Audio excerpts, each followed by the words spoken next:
I think whenever we talk about moral behavior, and this is a message I like to put forth to our religious leaders because they like to deal with everything from a moral standpoint. One of the fallacies with that is if people are not getting their basic needs met, morality is irrelevant.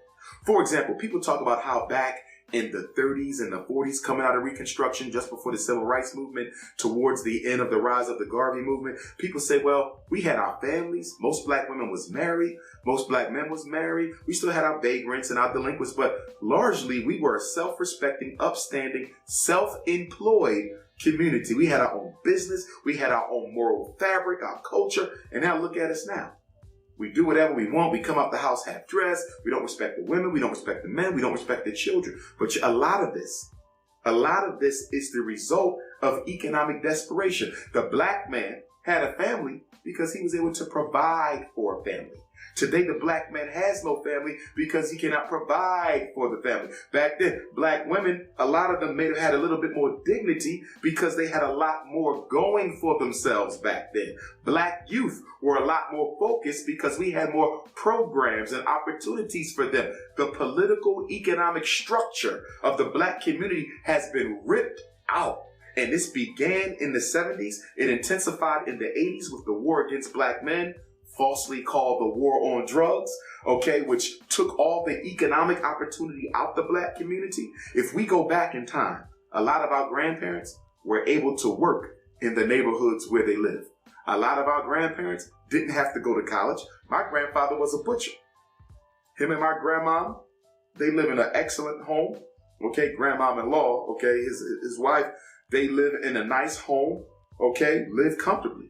We know a lot of African Americans who are elders in their late 60s going up until their 80s who were able to make a decent living as a laborer with no college. But in the 70s, they said, okay, we have to do something about this because black people are amassing enough wealth to compete with white folk. They're taking over the jobs. So what are we going to do? I know what we're going to do. We're going to deindustrialize the inner city. Remember, black people came up to the north during the Great Migration to take jobs while the white men went to war. Okay, we weren't allowed to fight in World War I, but they did allow us in World War II. So we came to New York. We came to Philadelphia for work during the war. Well, when the war was over and white men came back, guess what? The black folk got laid off.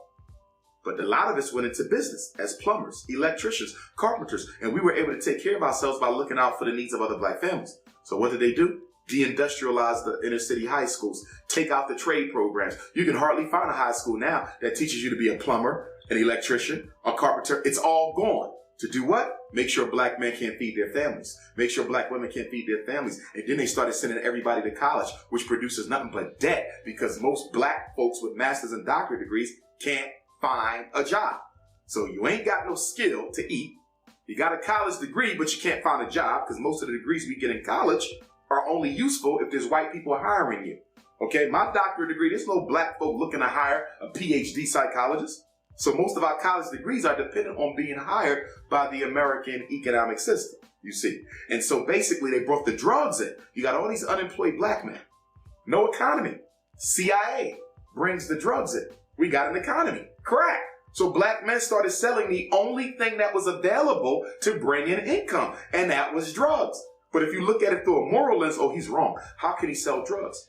Yes, it's wrong, but he's doing it out of a necessity. And if you're not going to give him an opportunity to do anything else, it will continue. Who were the original criminals in America? Who were the original drug dealers? The alcohol, selling the booze, the gangs, Jewish immigrants, Italian immigrants, Irish immigrants. They were the ones breaking the laws. They were the ones running the rackets, the numbers, the drugs, because they were not considered to be white folk until the 1940s. But in the 1940s, the United States government decided to make Southern European immigrants white folk. They gave them the police department, the fire department, the civil service jobs downtown. And as a result of that, they moved up. That was their economic stimulus package. Black people never got an economic stimulus package. All we did was take over the underworld that was formerly controlled by the Southern European immigrants.